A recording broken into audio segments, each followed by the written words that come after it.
Hoy presentamos excepciones previas. Ya hemos establecido que el juzgador debe resolver mediante auto interlocutorio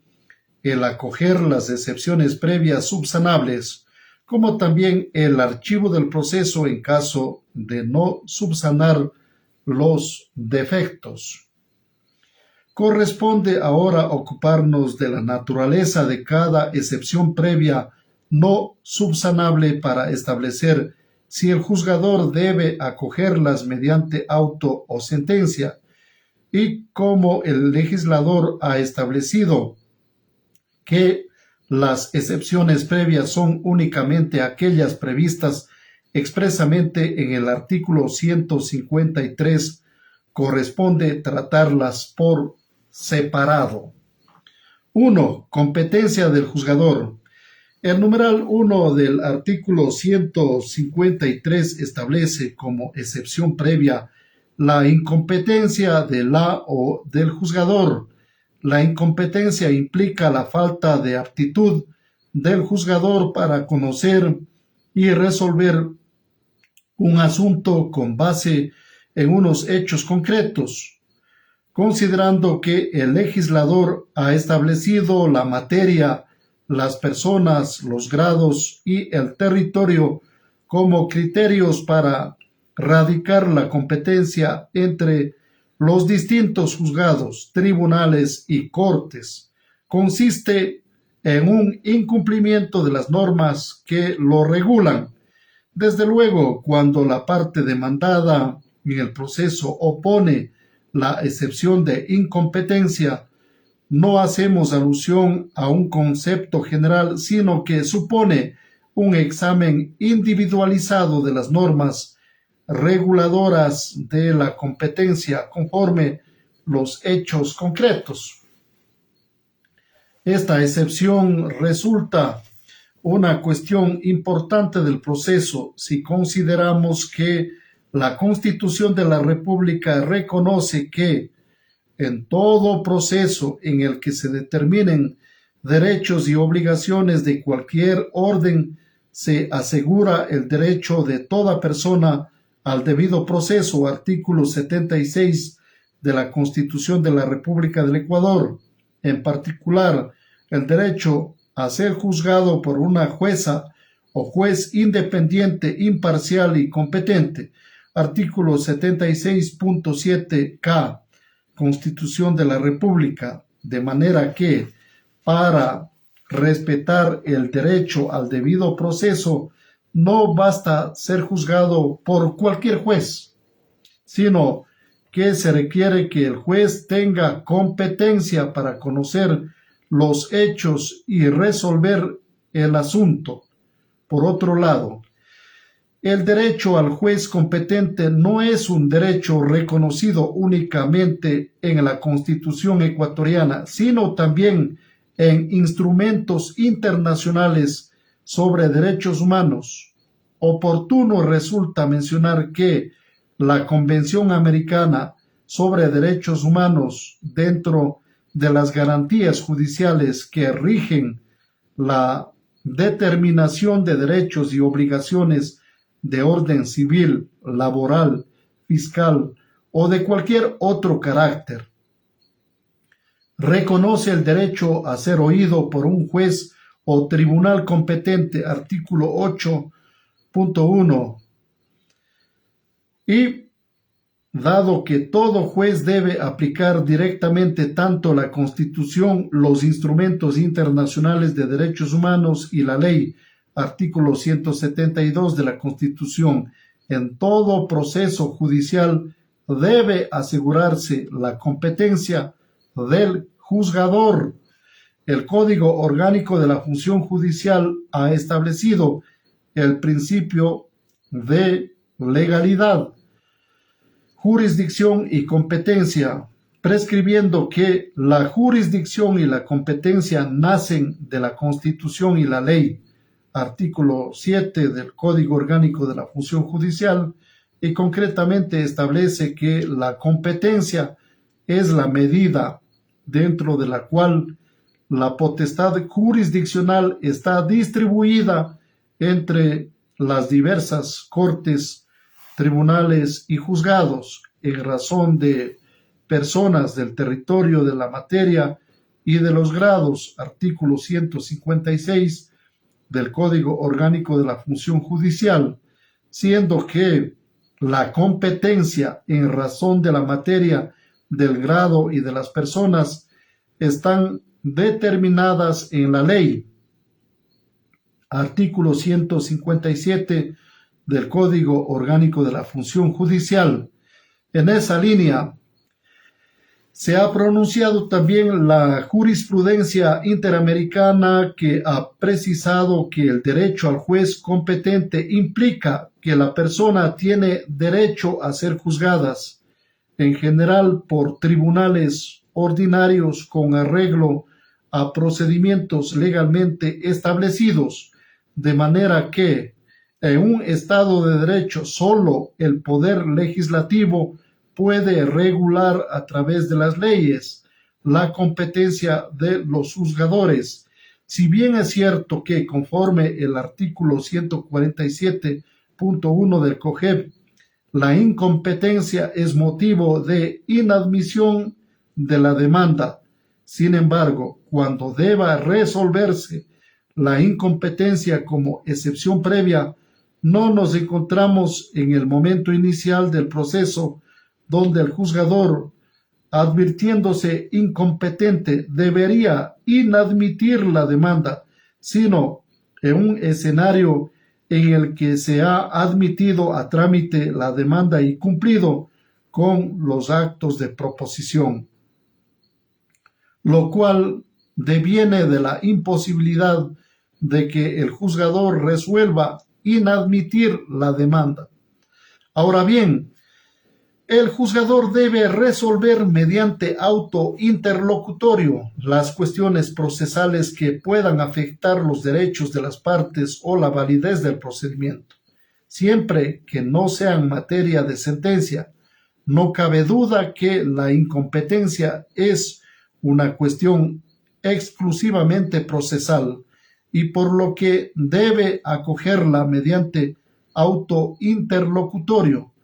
con los efectos previstos en el artículo 295.1 del COGEP. No obstante, no debemos olvidar que el Código Orgánico de la Función Judicial, como cuerpo normativo que regula la organización y funcionamiento de la función judicial,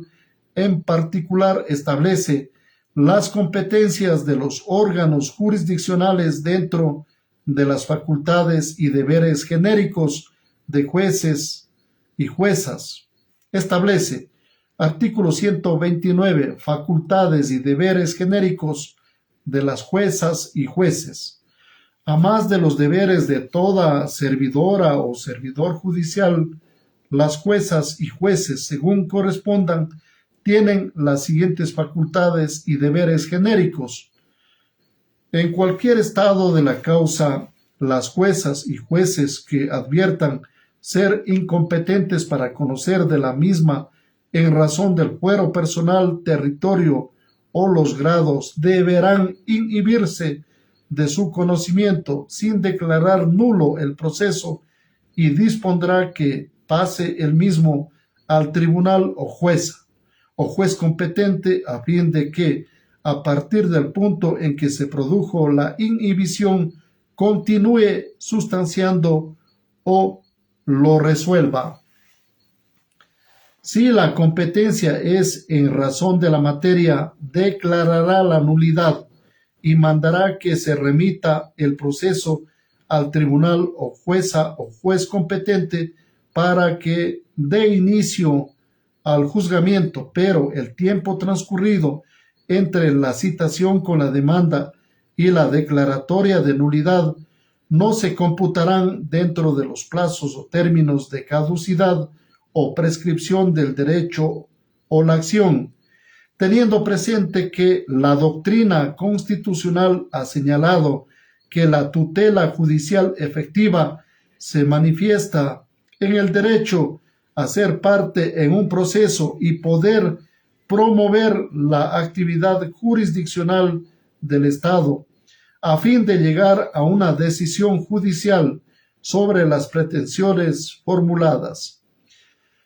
La finalidad del legislador a través de esta norma es la de preservar el derecho de tutela judicial efectiva del justiciable, concretamente en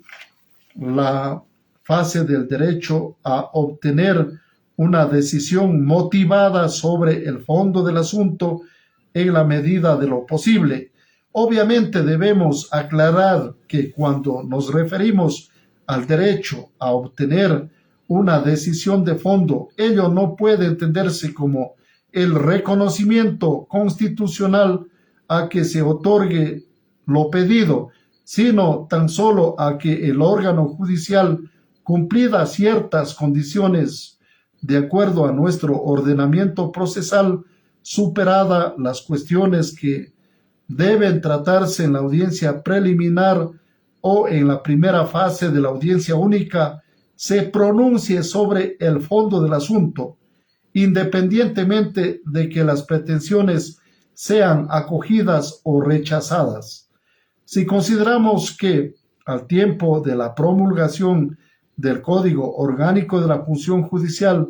nuestro ordenamiento procesal no solo contenía un sinnúmero de cuerpos normativos y procedimientos judiciales, sino que también, solo cumplidas todas las actuaciones procesales correspondientes a cada procedimiento, era procedente resolver las excepciones perentorias y dilatorias conforme la anterior legislación procesal. Resultaba frecuente que, una vez concluido el proceso, el juzgador acepte la excepción de incompetencia mediante sentencia inhibitoria, absteniéndose de conocer y resolver el fondo del asunto. Por tanto, cuando el artículo 129.9 del Código Orgánico de la Función Judicial establece la inhibición por razones de incompetencia, busca evitar que luego de la celebración del juicio se profieran sentencias inhibitorias. Con ello se excluye también la discusión de si una decisión que rechazaba la demanda por cuestiones de incompetencia generaba efectos de cosa juzgada material. Ya en concreto, al regular la inhibición, el Código Orgánico de la Función Judicial establecía dos supuestos cuyos efectos procesales resultan de interés. A. Si la incompetencia era en razón del fuero personal, territorio o los grados, el juzgador debía inhibirse en el estado en que se encuentra el proceso y remitirlo al órgano jurisdiccional competente, a fin de que decida lo que corresponda, continúe sustanciándolo o lo resuelva. B. Que la competencia fuera en razón de la materia.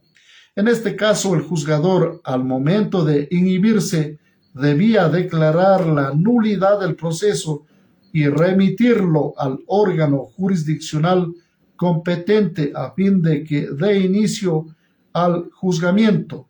Tal distinción entre la inhibición con declaratoria de nulidad del proceso respecto de la inhibición sin la declaratoria de nulidad del proceso estaba fundado en una cuestión sustancial: la regulación especializada de los procedimientos en diferentes cuerpos normativos, así como la naturaleza de cada uno de ellos. La Constitución de la República establece que las leyes que regulan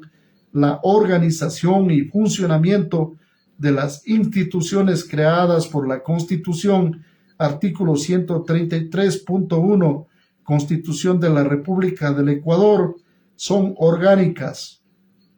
de manera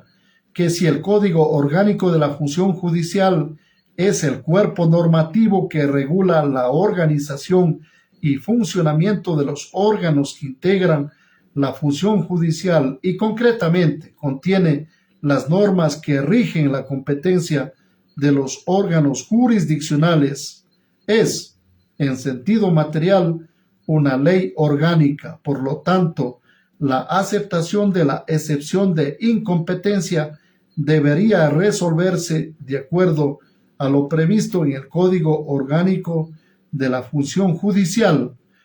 Por todo cuanto se ha expuesto, si el juzgador acepta la excepción previa de incompetencia, debería adoptar auto interlocutorio, mediante el cual se inhibe del conocimiento del proceso, ordenando remitirlo al juzgador que le corresponda, conocerlo conforme lo previsto en el artículo 129.9 del Código Orgánico de la Función Judicial. Si se resuelve de acuerdo al artículo 295.1 del Código Orgánico General del Proceso, el juzgador debería acoger la excepción previa mediante auto interlocutorio que declara sin lugar la demanda y ordena el archivo del proceso, aclarando que esta decisión no genera estado de cosa juzgada material. Hemos analizado, amables amigos defensores de la justicia, el punto 1, incompetencia del juzgador en cuanto se refiere a las excepciones previas.